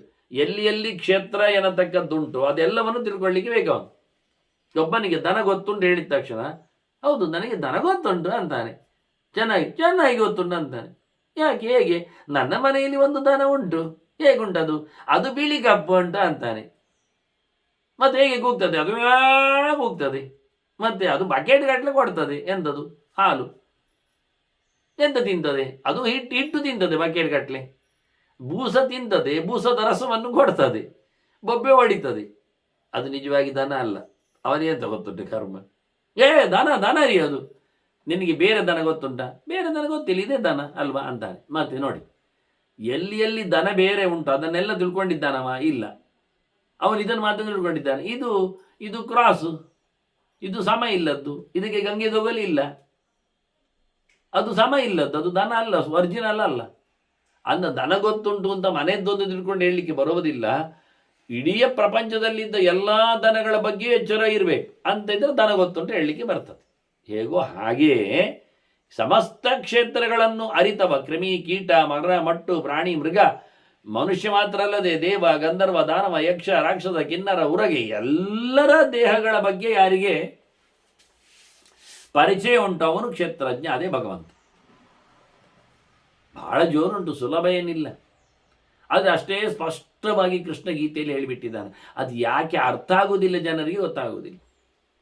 ಕ್ಲಿಯರ್ ಕಟ್ ಆಗಿ ಕ್ಷೇತ್ರಜ್ಞ ಯಾರು ಅಂತ ಹೇಳಿ ಅಹಂ ಅಂತ ಹೇಳಿಕೊಂಡ ನಂತರವೂ ನಾವು ಪಿಶಾಚಿಗಳಂತೆ ಮಾತಾಡುವುದು ಆಶ್ಚರ್ಯ ಆಗುವುದಿಲ್ವ, ನಾಚಿಕೆ ಆಗುವುದಿಲ್ವ? ಬಹಳ ಶುದ್ಧವಾಗಿ ಇದು ಕ್ಷೇತ್ರಜ್ಞ. ಮತ್ತೆ ಇವನು ತ್ರಿಗುಣ ವ್ಯತಿರಿಕ್ತೋ ವೈ ಪುರುಷಶ್ಚೇತಿ ಕಲ್ಪಿತ. ಇವನನ್ನು ನಾವು ಶಾಸ್ತ್ರಕಾರರು ಹೀಗೆ ಎರಡು ರೀತಿಯಿಂದ ಕಲ್ಪನೆ ಅಂದರೆ ಅವಿದ್ಯಮಾನ ಕಲ್ಪನೆ ಒಂದು, ವಿದ್ಯಮಾನ ಕಲ್ಪನೆ ಒಂದು, ಹಾಗೆ ಆದರೆ ಇದ್ದದ್ದನ್ನು ಹೇಳುವ ರೀತಿ ಇದು. ಹೀಗೆ ಶಾಸ್ತ್ರಕಾರರವನನ್ನು ಗುರುತಿಸಿದ್ದಾರೆ. ಕ್ಲಪು ಸಾಮರ್ಥ್ಯ ಅನ್ನೋ ಧಾತು ವಿಶೇಷದ ಅರ್ಥ ಅದು. ಭಗವಂತ ಏನು ಕೇಳಿದರೆ ಅವನು ಪುರುಷ. ಅದೇ ಕ್ಷೇತ್ರದ ಇನ್ನೊಂದು ಶಬ್ದ. ಪುರ ಅಂದರೆ ದೇಹ, ಎಲ್ಲ ದೇಹದಲ್ಲಿ ಇರುವವ, ಎಲ್ಲ ದೇಹದನ್ನು ಸೃಷ್ಟಿಸಿದಾಗ ಬಂದು ಸೇರಿದವ, ಎಲ್ಲವನ್ನು ಚೆನ್ನಾಗಿ ದುಡಿಸಿಕೊಳ್ಳುವವ, ಅಂತರ್ಯಾಮಿಯಾಗಿದ್ದಾನೆ. ಅವನು ಪೂರ್ಣನಿದ್ದಾನೆ, ಅವನಲ್ಲಿ ಯಾವುದೇ ಕೊರತೆ ಇಲ್ಲ. ಹೊರಗಿನ ದೇಹದಲ್ಲಿ ಕೊರತೆ ಇರಬಹುದು, ದೇವರಲ್ಲಿ ಇಲ್ಲ. ಎಲ್ಲಿದ್ದರೂ ದೇವರು ಒಂದೇ ಪ್ರಕಾರ ಪರಿಪೂರ್ಣನೇ. ಅವನು ಕ್ರಿಮಿಕೀಟದಲ್ಲಿ ಬಹಳ ಅಲ್ಪ ಇದ್ದಾನೆ, ಮನುಷ್ಯರಲ್ಲಿ ಭಾರಿ ವಂಚನ ರೂಪದಲ್ಲಿ ಮೋಸಗಾರರ ಕಥೆಯಲ್ಲಿ ಭಾರಿ ಶಾರ್ಪ್ ಇದ್ದಾನೆ, ದೇವತೆಗಳಲ್ಲಿ ಭಾರಿ ಖುಷಿಯಲ್ಲಿ ಹಾಗೇನಲ್ಲ ಅಲ್ಲ. ಸಮೋಹಂ ಸರ್ವಭೂತೇಶು ಕೃಷ್ಣ ಹೇಳ್ತಾನೆ. ಇರತಕ್ಕ ದೇವರಲ್ಲಿ ವ್ಯತ್ಯಾಸ ಇದೆ, ಭೌತವಾದ ಆಯಾಮಗಳಲ್ಲಿ ವ್ಯತ್ಯಾಸ ಅಷ್ಟೆ. ಹಾಗಾಗಿ ಭಗವಂತ ತ್ರಿಗುಣ ದೂರ. ಈ ಎಲ್ಲ ಜೀವರು ತ್ರಿಗುಣಿಗಳು, ಅವರಿಗೆ ತ್ರಿಗುಣದ ಸ್ಪರ್ಶಗಳಿವೆ. ಹಾಗಾಗಿ ಗುಣಾತೀತನಾದವ, ತ್ರೈಗುಣ್ಯವರ್ಜಿತಂ ಹೇಳಿದದನ್ನೇ, ಗುಣಾತೀತನಾದ ಭಗವಂತ ಅವನು ಸರ್ವೋತ್ತಮ ಇದ್ದಾನೆ. ತಸ್ಮಾತ್ ಅವ್ಯಕ್ತಮುತ್ಪನ್ನಂ ತ್ರಿಗುಣಂ ದ್ವಿಜಸತ್ತಮ. ಅವನಿಂದಾಗಿ ಇಡೀ ಜಗತ್ತು, ಮೂರು ಗುಣದ ವ್ಯವಸ್ಥೆ ಈ ಲೋಕದಲ್ಲಿ ಇರುವಂಥದ್ದು. ಅವ್ಯಕ್ತ ವ್ಯಕ್ತಭಾವಸ್ಥ ಯಾಸ ಪ್ರಕೃತಿರ ವ್ಯಯ. ಅವ್ಯಕ್ತವನ್ನೇ ನಾವು ವ್ಯಕ್ತವಾಗಿ ಗಮನಿಸಿಕೊಂಡ್ರೆ ಅದನ್ನೇ ನಾವು ಪ್ರಕೃತಿ ಅಂತ ಹೇಳ್ತೇವೆ. ಪ್ರಕೃತಿಯಲ್ಲಿ ಎರಡು ಬಗೆ ಉಂಟು ಅಂತ ಕೃಷ್ಣ ಹೇಳಿದ್ದ. ಅಪರೇಯಮಿತಸ್ತ್ವನ್ಯ ಅಂತ ಹೇಳ್ತಾ 7ನೇ ಅಧ್ಯಾಯದಲ್ಲಿ ಗೀತೆಯಲ್ಲಿ ಜಡ ಪ್ರಕೃತಿ ಮತ್ತು ಚಿತ್ ಪ್ರಕೃತಿ ಅಂತ. ಜಡ ಪ್ರಕೃತಿಯ ಪ್ರಪಂಚವನ್ನು ಗಮನಿಸಿದ್ರೆ, ಗುರುತಿಸಿದ್ರೆ ಪಂಚಭೂತಗಳ ಜೊತೆಯಲ್ಲಿರುವಂಥದ್ದು. ಚಿತ್ ಪ್ರಕೃತಿ ಇದನ್ನು ಸೃಷ್ಟಿಯಲ್ಲಿ ತಂದವಳು ನನ್ನಿಂದಾಗಿ ಅಂತ ಕೃಷ್ಣ ಹೇಳ್ತಾನೆ. ಮಮ ಯೋನಿರ್ ಮಹದ್ ಬ್ರಹ್ಮ ತಸ್ಮಿನ್ ಗರ್ಭದದಾಮ್ಯಹಂ ಅಂತ ಹೇಳ್ತಾ ಆ ಪ್ರಕೃತಿಯನ್ನು ಬಹಳ ಸುಂದರವಾಗಿ, ಚಿತ್ ಪ್ರಕೃತಿಯನ್ನು, ಮಹಾಲಕ್ಷ್ಮಿಯನ್ನು ನನ್ನ ಹೆಂಡತಿ ಈ ಜಗತ್ತಿನ ಸೃಷ್ಟಿಗೆ ಕಾರಣಲಿದ್ದಾಳೆ ಅಂತೆಲ್ಲ ಹೇಳಿದ್ದಾನೆ. ಹಾಗೆ ಇಲ್ಲಿ ಅದೇ ವಿಷಯವನ್ನು ಉಲ್ಲೇಖ ಮಾಡ್ತಾನೆ. ಅದು ಎರಡು ಪ್ರಕಾರ ಇದೆ. ತಾಂ ಯೋನಿಂ ಅವಯೋಹವಿದ್ದಿ ಯೋಸೌ ಸತಸದಾತ್ಮಕ ಸದಿತಿ ವ್ಯಕ್ತ ಮುದ್ದಿಷ್ಟಂ ಅಸದವ್ಯಕ್ತ ಮುಚ್ಯತೆ ಅಂತ ಹೇಳಿ ವ್ಯಕ್ತಾವ್ಯಕ್ತ ಅಂತ ಅರ್ಥದಲ್ಲಿಯೂ ಸರಿ. ಚಿತ್ ಪ್ರಕೃತಿ ಅವ್ಯಕ್ತ ಇದೆ, ಜಡ ಪ್ರಕೃತಿ ವ್ಯಕ್ತವಾಗಿದೆ. ಪ್ರಪಂಚ ಕಾಣ್ತದೆ, ಲಕ್ಷ್ಮಿ ಕಾಣೋದಿಲ್ಲ, ಅದು ಅರ್ಥ ಆಗ್ತದೆ. ಆನಂತರ ಸದಿತಿ ಕಾರ್ಯಮುದ್ದಿಷ್ಟಂ ಅಸತ್ ಕಾರಣ ಮುಚ್ಯತೆ ಅಂತ ಕಾರ್ಯಕಾರಣ ಚಿಂತನೆಯನ್ನು ಮಾಡಲಿಕ್ಕೆ ಬರ್ತದೆ. ಹೀಗೆ ಬಹಳ ಸುಂದರವಾಗಿ ಇವ ಹೇಳ್ತಾನೆ. ನಾವು ಆ ದೇವರನ್ನೇ ಪೂಜೆ ಮಾಡುದು. ಯಾಕೆ? ಅಲ್ಲಿಂದ ಬಂದದ್ದೇ ನಾವು. ಓಹೋ, ಇಲ್ಲಿ ಸಿಕ್ಕಿಬಿತ್ತಿ ಈಗ ಎಂದದು. ನೀವು ಎಲ್ಲಿಂದ ಬಂದದ್ದು? ನಾವು ನಾರಾಯಣಿಂದ ಬಂದದ್ದು. ನೀವು ಯಾರು? ನಾವು ನಾರಾಯಣ.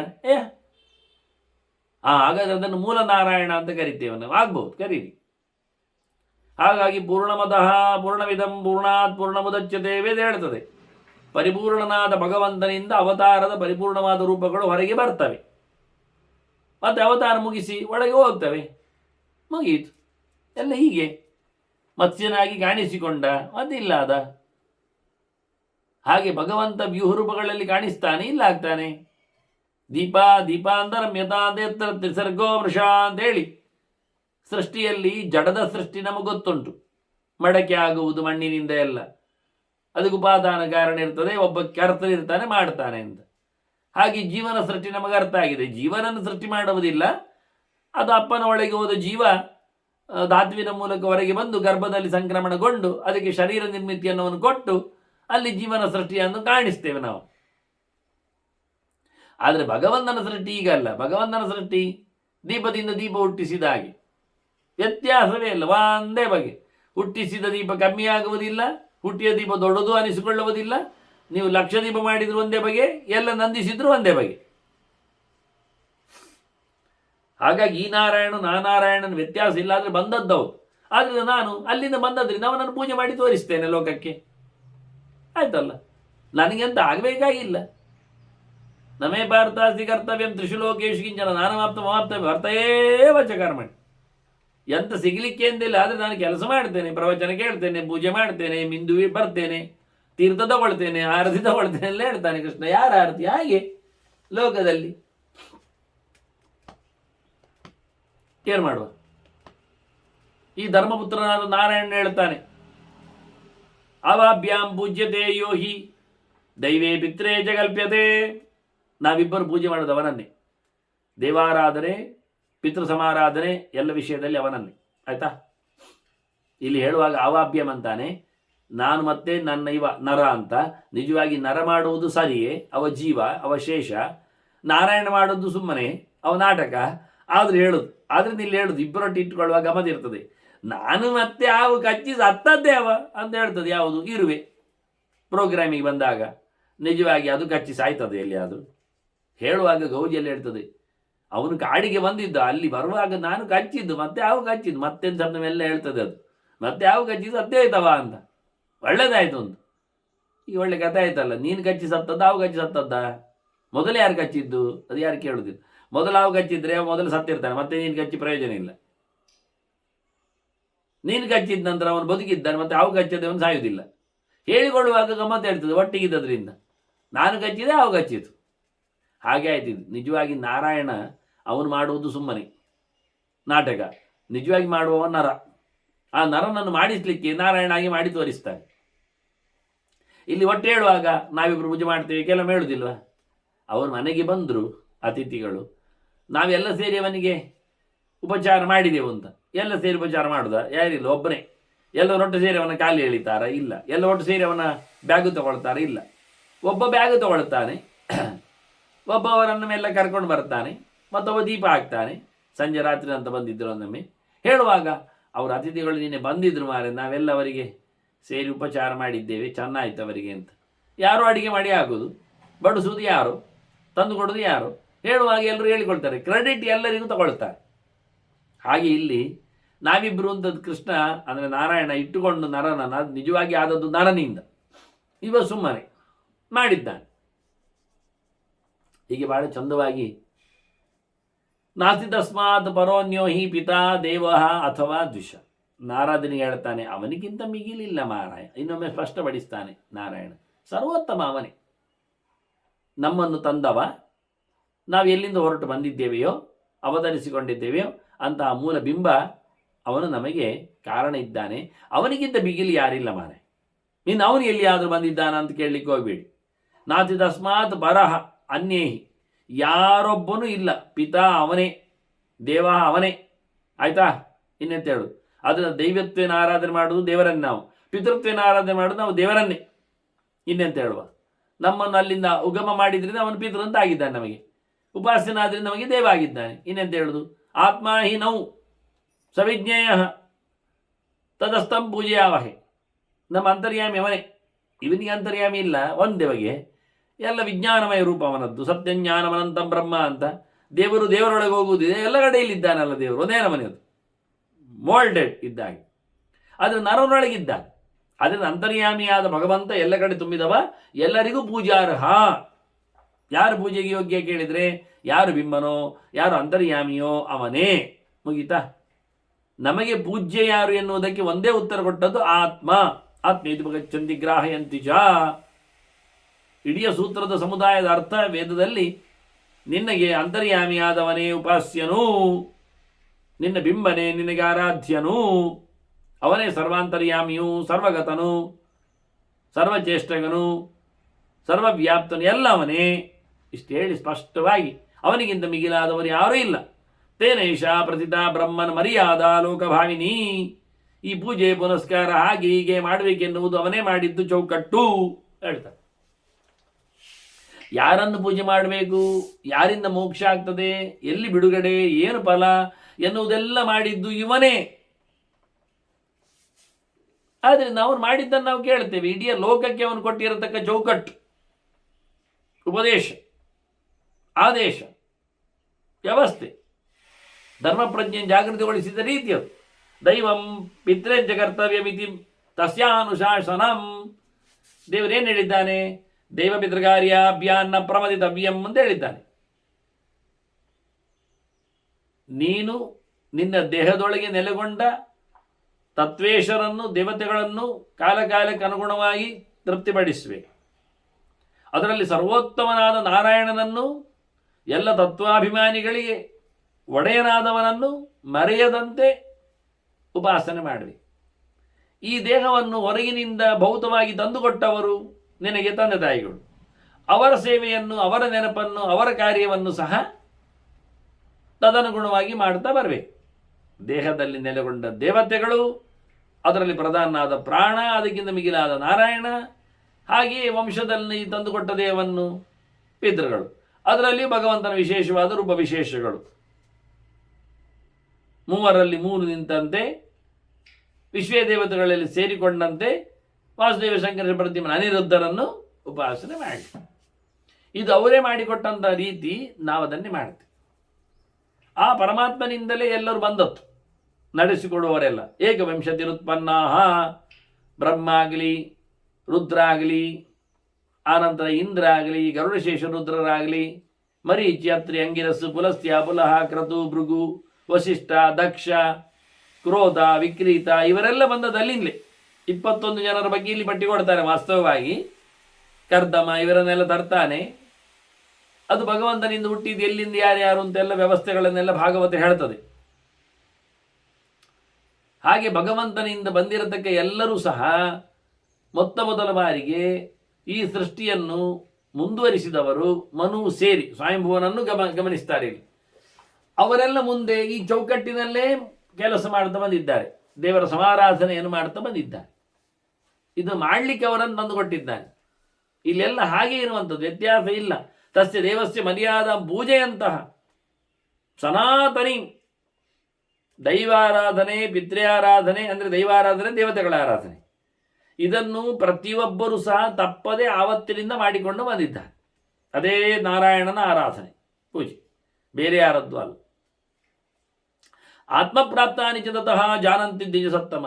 ಎಲ್ಲವೂ ಆತ್ಮನಿಂದ, ಪರಮಾತ್ಮನಿಂದ, ಅಂತರ್ಯಾಮಿಯಾದ ನಾರಾಯಣನಿಂದ ನಮಗೆ ಸಿಗುವುದು, ಇಲ್ಲಿಗೆ ಬಂದದ್ದು ಎನ್ನುವುದನ್ನು ಎಲ್ಲರೂ ಚೆನ್ನಾಗಿ ತಿಳಿದಿದ್ದಾರೆ.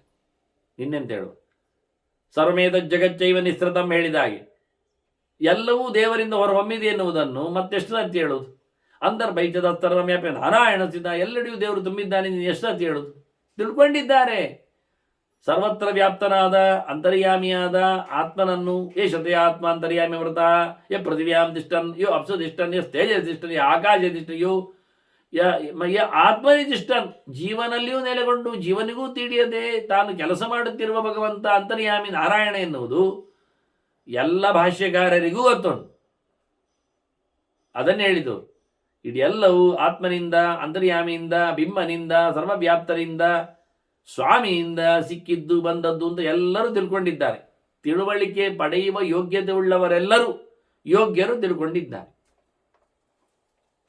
ಅವನ ಪೂಜೆಯನ್ನು ಮಾಡುವ. ಎಲ್ಲಿವರೆಗೆ ಮಾಡುವ? ಇಲ್ಲಿವರೆಗೆ ಮಾಡುವ. ಮತ್ತೆ ಹೋದ ನಂತರ ಯಾಕೆ ಬೇಕು? ಹೋಗಿ ಆಯ್ತಲ್ಲ ಸ್ವರ್ಗಕ್ಕೆ. ಮಾರಾಯ, ಸ್ವರ್ಗದವರು ಮಾಡ್ತಾರೆ ಮಾರಾಯ. ಸ್ವರ್ಗಸ್ಥಾಪಿ ಕೇಚಿತ್ ತಾನ್ ನಮಸ್ಯಂತಿ ದೇಹಿನಃ. ದೇಹ ಬಿಟ್ಟು ಹೋಗಲಿಲ್ಲಲ್ಲ ಸ್ವರ್ಗದಲ್ಲಿ, ಭೌತ ದೇಹಗಳು ಉಂಟಲ್ಲ. ವಾಯುರನಿಲ ಅಮೃತಮತೆ ತಂಬಸ್ಮಾಂತಂ ಶರೀರಂ. ಪ್ರಾಣನ ದೇಹವೂ ಸಹ, ಬ್ರಹ್ಮನ ದೇಹವೂ ಸಹ ಭೌತವಾದದ್ದೇ, ಒಂದು ದಿನ ಕಳ್ಕೊಳ್ಳಿಕ್ಕೆ ಉಂಟು. ಆದ್ದರಿಂದ ಅವರೂ ಸಹ ಸ್ವರ್ಗದಲ್ಲಿಯೂ ಸುಮ್ಮನೆ ಇರುವುದು ಅಂತಲ್ಲ. ಅಲ್ಲಿಯೂ ಸರೋವರ ಇದೆ, ಸ್ನಾನ ಇದೆ, ಅಲ್ಲಿಯೂ ಪೂಜೆ ಪುನಸ್ಕಾರ ಇದೆ, ಪ್ರದಕ್ಷಿಣೆ ನಮಸ್ಕಾರ ಉಂಟಲ್ಲಿ, ಅಶ್ವತ್ಥಮರ ಉಂಟು, ಕಾಮಧೇನು ಉಂಟು, ಎಲ್ಲ ಉಂಟು. ಹಾಗಾಗಿ ಯಾವುದು ಇಲ್ಲ ಹೇಳಲಿಕ್ಕಿಲ್ಲ, ಎಲ್ಲ ನಡೀತದೆ. ವೇದ ಪಾರಾಯಣ ಆಗ್ತದೆ, ಪೂಜೆ ಪುನಸ್ಕಾರಗಳಾಗ್ತವೆ, ಭಗವಂತನ ಚಿಂತನೆಗಳು ಉತ್ತಮ ಲೋಕದಲ್ಲಿಯೂ ನಡೀತದೆ. ಮತ್ತು ನರಕದಲ್ಲಿದ್ದವರು ಮಾಡ್ತಾರೆ. ನರಕದಲ್ಲಿದ್ದವರು ದೇವರನ್ನು ದೂರ ಮಾಡಿಕೊಂಡವರಲ್ಲ, ಅದು ಹೇಳುವುದಿಲ್ಲ ಅಂತ ನಾವು ಕೇಳುವುದು ಬೇಡ, ಹೇಳುವುದಿಲ್ಲ, ಇಲ್ಲ ಇಲ್ಲ ಎನ್ನುವುದು ಗ್ಯಾರಂಟಿ. ಅವರು ನರಕಕ್ಕೆ ಹೋದದ್ದೇ ದೇವರನ್ನು ಒಪ್ಪದೇ ಇದ್ದದಕ್ಕಲ್ವಾ. ನಾನೇ ದೇವರು ಹೇಳಿದವರೆಲ್ಲ ಸಿಗ್ತಾರಲ್ಲಿ. ಹಾಗೆ ಅವರು ದೇವರು ಪೂಜೆ ಮಾಡಿ ಹೇಳಿದ್ರೆ ಕೇಳ್ತಾರೆ ಅವರು, ಎಂತದ ಅಲ್ಲಿ ಗಮ್ಮತ್ತು ಕೇಳಿದರೆ ನರಕದಲ್ಲಿ ಒಬ್ಬರಿಗೊಬ್ಬರು ಸಿಗುವುದೂ ಇಲ್ಲ. ಯಾಕೆ? ಇದೇ ಗಲಾಟೆ ಮಾಡ್ತಾರೆ, ಸೊಂಟೆ ಹಿಡಿತಾರೆ. ಯಾಕೆ? ಅವನು ನಾನೇ ದೇವರಂತಾನೆ, ಇನ್ನೊಬ್ಬ ನರಕದಲ್ಲಿ ಕೂತವ ಅವನು ನಾನು ದೇವರಂತಾನೆ, ಇಬ್ಬರಿಗೆ ಗಲಾಟೆ ಶುರು ಆಗ್ತದೆ. ನಾನು ಮಾರಾಯ ಅಂತ. ಹಾಗಾಗಿ ಅವರಿಗೆ ಒಂದು ಗಮ್ಮತ್ತು, ನರಕದಲ್ಲಿ ಪೂಜೆ ಇಲ್ಲ, ಪುನಸ್ಕಾರ ಇಲ್ಲ. ಅವರು ಅದನ್ನು ಗಟ್ಟಿ ಮಾಡಿಕೊಂಡು ಮಂಡೆಯಲ್ಲಿ ಹಾಕೊಂಡು ದೊಡ್ಡ ಬಿಚ್ಚಿಕೊಂಡು ಕೂತ್ಕೊಳ್ತಾರೆ. ಅದರ ಆಚೆಗೆ ಏನಿಲ್ಲ, ಅದರ ಬಗ್ಗೆ ಸುದ್ದಿ ಹೇಳೋದಿಲ್ಲ. ಮೇಲಕ್ಕೆ ಹೋದವರು ಗಮ್ಮತ್ತಾಗಿ ಇನ್ನೂ ಇಲ್ಲಿ ಮುಗೀತು ಮಾರಿ, ಇಲ್ಲಿ ಕೈಕಾಲೆಲ್ಲ ಅಲ್ಲಾಡಿಸಿ ಪೂಜೆ ಪುನಸ್ಕಾರ ಮಾಡಿ ಎಲ್ಲ ಒದ್ದಾಟ ಪಟ್ಟು ಈಗ ಸ್ವರ್ಗ ಸಿಕ್ಕಿದೆ, ಈಗ ಗಮ್ಮತ್ತು ಮಾರಾಯರೆ, ನಂದನವನ ಅಪ್ಸರೆಯರು ಹಾಗೆ ಅಂತ ಹೇಳಿಕೊಂಡು. ಇಲ್ಲಪ್ಪ, ಅವರು ಮಾಡ್ತಾರೆ ಸಾಧನೆ, ಅಲ್ಲಿ ಉಂಟು ಸಾಧನೆ, ಅಲ್ಲಿ ಪೂಜೆ ಪುನಸ್ಕಾರ ಉಂಟು, ಆದರೆ ಪ್ಲಸ್ ಅಲ್ಲ, ಲಾಭ ಇಲ್ಲ, ಆದರೆ ಮಾಡದೇ ಇರುವುದಿಲ್ಲ. ಅದಕ್ಕೆ ಹೇಳಿದ್ದು ಅಭ್ಯಾಸ ದೇವರ ಸುದ್ದಿಯಲ್ಲಿ. ಹಾಗಾಗಿ ಅಲ್ಲಿ ಮಾಡಿದ್ದೇನೆ ಹೇಳಿ ಸ್ವರ್ಗದಲ್ಲಿ ಮಾಡಿದ್ದಕ್ಕೆ ಎಷ್ಟು ಪುಣ್ಯ ಬರ್ತದೆ, ಇನ್ನು ಸ್ವಲ್ಪ ಒಂದು ದಿವಸ ಜಾಸ್ತಿ ಕೊಳ್ಳಿರಿಸ್ತಾನ, ಅದೆಲ್ಲ ಇಲ್ಲ, ಹಾಗೆಲ್ಲ ಆಗೋದಿಲ್ಲ. ಮತ್ತೆ ಭೂಮಿಗೆ ಬರಬೇಕು. ತೇ ತತ್ ಪ್ರಸಾದಾತ್ ಗಚ್ಚಂತಿ ತೇನಾದಿಷ್ಟ ಫಲಾಂ ಗದೇಂ. ಭಗವಂತ ಕೊಟ್ಟ ಫಲವನ್ನು ಅನುಭವಿಸುವುದವರು, ಬಲಾತ್ಕಾರ ಮಾಡಲಿಕ್ಕಿಲ್ಲ, ಸಿಗುವುದಿಲ್ಲ. ಆ ದೇವರ ಪ್ರಸಾದ ಇಲ್ಲದೆ, ಅನುಗ್ರಹ ಇಲ್ಲದೆ ಯಾರಿಗೂ ಯಾವುದೂ ಆಗುವುದಿಲ್ಲ. ಕೆಲವರು ಹೇಳುದುಂಟು, ತಿಳ್ಕೊಂಡ್ರೆ ಮೋಕ್ಷ ಆಗ್ತದೆ, ಅಷ್ಟೇ ಅಲ್ವಾ. ಇದು ಬೋನಿನಲ್ಲಿ ಹಾಕಿದ್ದಾರೆ ಒಂದು ಮಂಗವನ್ನು, ಮನುಷ್ಯನನ್ನು. ಅವನಿಗೆ ಹೊರಗೆ ಹೋಗ್ಲಿಕ್ಕೆ ಆಗ್ತಾ ಇಲ್ಲ. ಯಾಕೆಂದರೆ ಅವನಿಗೆ ಗೊತ್ತಿಲ್ಲ. ಅವಯ್ಯ ತಿಳ್ಕೊಂಡ ಬೋನಿನ ಬಾಗಿಲು ಯಾವುದು, ಹೊರಗೆ ಹೋಗುವ ವಿಧಾನ ಏನು ಎಲ್ಲ ತಿಳ್ಕೊಂಡ, ಹೊರಟೋದ. ಜ್ಞಾನ ಬಂತು, ಮೋಕ್ಷ ಆಯಿತು, ಸಾಕಲ್ಲ. ಇನ್ನೆಂಥದಕ್ಕೆ ಕೇಳಿದರೆ, ಇಲ್ಲ, ಜ್ಞಾನದಿಂದ ದೇವರ ಅನುಗ್ರಹ ಆದರೆ ಮೋಕ್ಷ ಆಗ್ತದೆ ಅಂತ. ಖಾಲಿ ಅನುಗ್ರಹ ಇಲ್ಲದೆ ಆಗುವುದಿಲ್ಲ. ಅವನಿಗೆ ಆ ಅರಿವು ಬಂದದ್ದು ದೇವರು ಕೊಟ್ಟ ಅನುಗ್ರಹದಿಂದಲೇ. ಮತ್ತೆ ಹೇಳುವುದಾದ್ರು, ಕಳ್ಳನನ್ನು ಸೆರೆಮನೆಯಲ್ಲಿ ಇಟ್ಟಿದ್ದಾನೆ ರಾಜ, ಹೊರಗೋಗ್ಬೇಕಾದ್ರೆ ಅವನಿಗೆ ರಾಜನ ಮೇಲಿನ ಪ್ರೀತಿ ವಿಶ್ವಾಸ ಎಲ್ಲ ಬೇಕು. ರಾಜ ಅನುಗ್ರಹ ಮಾಡಿದರೆ ಆ ಸೆರೆಮನೆಯಲ್ಲಿ ಅವನ ಬಂದಿಯನ್ನು ಹೊರಗೆ ಬಿಡ್ತಾನೆ, ಇಲ್ಲ ಆದರೆ ಇಲ್ಲ. ಅದರ ಜಿಜ್ಞಾಸೋತ್ತ ಜ್ಞಾನಜ ತತ್ ಪ್ರಸಾದಾದೇವ ಮುಚ್ಯತೆ ಅಂತೇಳಿ, ಅಥಾತೋ ಅಂತ ಹೇಳುವಾಗ ದೇವರ ಅನುಗ್ರಹ ಇದ್ದರೇನೇ ಎಲ್ಲ ನಡೆಯುವಂಥ, ಇಲ್ಲದಿದ್ದರೆ ಇಲ್ಲ.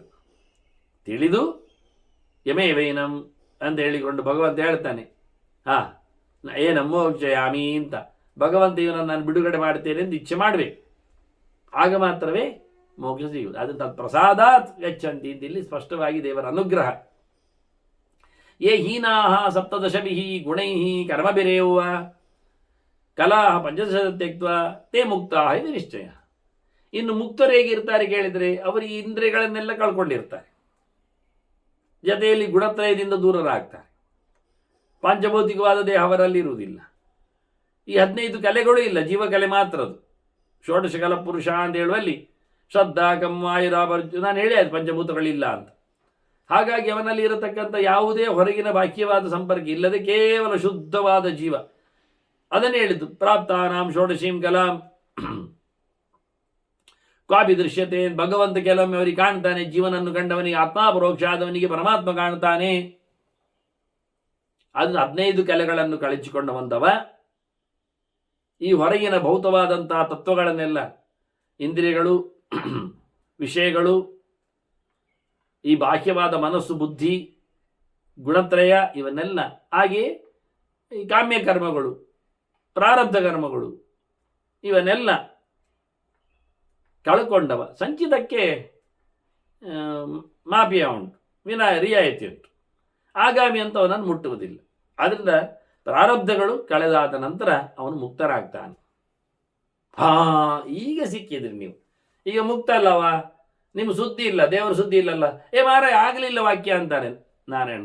ಮುಕ್ತಾನಾಂತು ಗತಿರ್ ಬ್ರಹ್ಮನ್ ಕ್ಷೇತ್ರಜ್ಞೈತಿ ಕಲ್ಪಿತ. ನಿಜವಾಗಿ ಮತ್ತೂ ಸಹ ಅವನ ಏನೊಂದು ಶರೀರ ಇದೆ, ಸಹಜವಾದದ್ದು, ಸ್ವರೂಪಭೂತವಾದದ್ದು, ಅದನ್ನೂ ತಿಳ್ಕೊಂಡವ ದೇವರೇ. ದ್ರವ್ಯಂ ಕರ್ಮಜಗಾಲಶ್ಚ ಸ್ವಭಾವೋ ಜೀವ ಏವ ಚೇತನುಗ್ರಹದ ಸಂತಿ. ಲಿಂಗದೇಹ ಮಾತ್ರ ಅಲ್ಲ ದೇಹ, ಸೂಕ್ಷ್ಮ ದೇಹ ಮಾತ್ರ ದೇಹ ಅಲ್ಲ, ಸ್ಥೂಲವಾದ ದೇಹ ಮಾತ್ರ ದೇಹ ಅಲ್ಲ, ಸ್ವರೂಪ ದೇಹವೂ ದೇಹವೇ ಅಲ್ವಾ. ಅದನ್ನು ತಿಳಿದವ ದೇವರೇ. ಅದು ಅವನಿಗೂ ಅದೇ ಗತಿ, ಅವನಿಗೂ ಮತ್ತೆ ಬಿಂಬ ಹೋಗುವುದಲ್ಲ, ದೇವರು ಬಿಂಬನೇ, ಇವನು ಪ್ರತಿಬಿಂಬನೇ. ಹಾಗಾಗಿ ಮುಕ್ತರಿಗೂ ಮುಕ್ತಾನಾಂ ಪರಮಾಗತಿ ಇಂದ ಮುಕ್ತಾನಾಂತು ಗತಿರ್ಬ್ರಹ್ಮನ್ ಉತಾಮೃತತ್ವ ಶೇಷಾನಃ. ಮೋಕ್ಷವನ್ನು ಪಡೆದವರಿಗೂ ಭಗವಂತನೇ ಸ್ವಾಮಿ. ಇವ ಮೋಕ್ಷ ಆದ ತಕ್ಷಣ ನಾನು ದೇವರೇ ಆಗಿಬಿಡ್ತೇನೆ, ನಾನು ದೇವರಂತೆ ಆಗ್ತೇನೆ, ಎರಡೂ ರಾಂಗ್. ಮುಕ್ತ ಅಂದರೆ ದೇವರಾಗುವುದೂ ಅಲ್ಲ, ಮುಕ್ತ ಅಂದರೆ ದೇವರಂತೆ ಆಗುವುದೂ ಅಲ್ಲ. ಸ್ವಲ್ಪ ಮಟ್ಟಿನಲ್ಲಿ ಅವನು ಪೂರ್ಣನಾಗ್ತಾನಾದ್ರಿಂದ, ಸ್ವರೂಪದ ಅವನ ಯೋಗ್ಯತೆಯಿಂದ ಪೂರ್ಣನಾಗ್ತಾನಾದ್ರಿಂದ ದೇವರಂತೆ ಅಂತ ಹೇಳಲಿಕ್ಕಾಯಿತು. ಹಾಗೆ ಅವನಿಗೆ ಯಾವುದೇ ರೀತಿಯಾದಂತಹ ಬಾಹ್ಯ ಪ್ರಪಂಚದ ಸಂಪರ್ಕ ಇರುವುದಿಲ್ಲ, ಮತ್ತೆ ಮರಣಾದಿಗಳು ಇರುವುದಿಲ್ಲ, ಅಂದಾಗ ಮತ್ತೆ ಹುಟ್ಟಿ ಬರುವುದಿಲ್ಲ, ಆಗ ಅವನು ದೇವರಂತೆ ಆಯಿತು.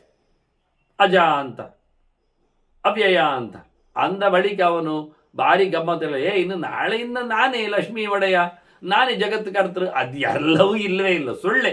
ಜಗದ್ ವ್ಯಾಪಾರ ವರ್ಜಂ ಅಂತ ವ್ಯಾಸರ ಸ್ಪಷ್ಟವಾಗಿ ಸೂತ್ರದಲ್ಲಿ ಹೇಳಿಬಿಡ್ತಾರೆ. ಅವನೆಂತ ಆಗುವುದಿಲ್ಲ ರೀ ಅಂದ್ಬಿಟ್ಟಿದ್ದ. ಅಂದ ಮುಕ್ತನಿಗೂ ಭಗವಂತನೇ ಸಹಿ ಸರ್ವಗತಿಶ್ಚೈವ ನಿರ್ಗುಣಶ್ಚೈವ ಕಥ್ಯತೆ. ದೇವರು ಯಾವ ಕಾಲದಲ್ಲಿಯೂ ಗುಣಕ್ಕೆ ಸಂಬಂಧ ಪಡೆದವ, ಯಾವ ಕಾಲದಲ್ಲಿಯೂ ಭೌತ ದೇಹವನ್ನು ಪಡೆಯದವ. ಇವಾಗಲ್ಲ, ನಿನ್ನೆ ಭೌತ ದೇಹದಲ್ಲಿ ಇದ್ದವ, ಈಗ ಕಳಚಿ ಬಂದವ, ಅದು ಕಳೆದು ಹೋಗ್ತದ ನೆನಪ ಅವನಿಗೆ. ಅದು ಈಗ ದೇವರ ಅನುಗ್ರಹದಿಂದ ಆದವ, ಮತ್ತೆ ದೇವರನ್ನು ಮರಿಲಿಕ್ಕೆ ಆಗ್ತದ? ಒಂದೊಮ್ಮೆ ದೇವರ ಅನುಗ್ರಹದಿಂದ ಅವನು ಮುಕ್ತನಾಗಿ ದೇವರಂತೆ ದೇವರಿಗಿಂತ ಸುಪೀರಿಯರ್ ಆಗ್ತಾ ಇದ್ದರೆ ದೇವರು ಅವನನ್ನು ಬಿಡುಗಡೆ ಮಾಡ್ತಾರ? ಕೈದಿ ಹೊರಗೆ ಹೋದ ತಕ್ಷಣ ನಾನೇ ರಾಜ ಅಂತೇಳಿ ರಾಜನಿಗೆ ಹೊಡಿಲಿಕ್ಕೆ, ಅವನಿಗಿಂತ ಮೇಲೆ ಕೂತ್ಕೊಳ್ಳಿಕ್ಕೆ ಸಿಂಹಾಸನಲ್ಲಿ ಬರುವುದಾದ್ರೆ ಅಂತ ಕೈದಿಯನ್ನು ರಾಜ ಬಿಡುಗಡೆ ಮಾಡ್ತಾನ? ಇಂಪಾಸಿಬಲ್, ಬಿಡುವುದೇ ಇಲ್ಲ. ಮತ್ತೆ ಕೈದಿಯ ಕತೆ ಅವನಿಗೆ ಗೊತ್ತಿಲ್ಲ, ರಾಜನಿಗೆ ನಾಳೆ ಏನು ಮಾಡಿ ಅನ್ನೋದು, ಸುಭಗನಾಗಿ ಕಂಡು ಹೊರಗೆ ಹೋಗಿ ಮತ್ತೆ ಹೊಡೆದ ಅನ್ನೋದು. ಇದು ದೇವರಿಗೆ ಎಲ್ಲರಿಗೂ ಗೊತ್ತು, ಅದೇ ಕ್ಷೇತ್ರಜ್ಞಾನ, ದೇವರಿಗೆ ಎಲ್ಲರ ವಿಷಯ ಗೊತ್ತು. ಆದರೆ ಇಂಥವರನ್ನು ಯಾವ ಕಾಲದಲ್ಲಿಯೂ ದೇವರು ಹೊರಗೆ ತರುವುದೇ ಇಲ್ಲ. ಅನ್ನು ಎಲ್ಲ ಪ್ರಕಾರದೂ ಭಗವಂತನೇ ಗತಿಯಾದ್ರಿಂದ ಇದೆಲ್ಲ ದೃಶ್ಯತೆ ಜ್ಞಾನಯೋಗೇನ ಅವಾಂಚ ಪ್ರಸುತೌತತಃ, ಇದೆಲ್ಲ ಅರಿವಿನಿಂದ ಸಿಗುವಂಥದ್ದು, ಅಲ್ಲಿಂದಲೇ ನಾವು ಬರುವಂಥದ್ದು ಸಹ ತಿಳ್ಕೊಂಡಿದ್ದೇವೆ. ಏವಂ ಜ್ಞಾತ್ವಾ ತಮಾತ್ಮಾನಂ ಪೂಜೆಯಾವಹ ಸನಾತನಂ. ಹೀಗೆ ನಾನು ಅವರ ಆರಾಧನೆ ನಾವು ಮತ್ತೆ ನಾವು ಹೇಳ್ತಾರೆ, ನಾವಿಬ್ಬರು ಅಂತಲೇ ಹೇಳ್ತಾರೆ, ನಾವಿಬ್ಬರು ಅಂತ. ನರನ ಪೂಜೆಗೆ ಅಲ್ಲಿ ಗ್ಯಾರಂಟಿ ಕರೆಕ್ಟೇ, ತಾನು ನಾಟಕೀಯವಾಗಿ ಎನ್ನುವುದು ಹೇಳಿಕೊಳ್ಳಿಕ್ಕಾಗಲಿಕ್ಕೆ ಅದಕ್ಕೆ ನಾವು ಪೂಜೆ ಮಾಡ್ತಾ ಇದ್ದೇವೆ ಅಂತ ಬಹಳ ಚಂದವಾಗಿ ಕೇಳಿದ್ದೀವ ನಾರಾಯಣನ ಹತ್ರ. ನೀನೆಂತ ಪೂಜೆ ಮಾಡೋದು, ನೀನು ದೊಡ್ಡವಲ್ವ ಹೇಳಿ ಇವತ್ತು ತಿರುಗಿಸಿ ಬೆದಮ್ ಉತ್ತರ ಕೊಡುವಾಗ ನಾವು ಅಂತ ಹೇಳಿಕೊಂಡು ಇದೇ ಗಮ್ಮತ್ತಾಗುವುದು, ಇದೇ ವಿಷಯ ಬೇಕು ಅಂತಲೇ ಮಾಡಿದ್ದು ನಾನು, ಅದಕ್ಕೆ ಹೇಳಿದ್ದು ನಾನು. ಈ ರೀತಿಯಾಗಿ ಭಗವಂತನ ಪಾರಮ್ಯದ ಬಗ್ಗೆ ಇನ್ನೂ ಕೆಲವು ಮಾತುಗಳು ಚಿಂತನೆಗಳು ಬರಲಿಕ್ಕಿವೆ. ಅದನ್ನು ಮತ್ತೆ ಸೇರಿದಾಗ ಕೇಳುವ ವಂದನೆಗಳೊಂದಿಗೆ ಶ್ರೀಕೃಷ್ಣ ನಾರಾಯಣ ನಾರಾಯಣ.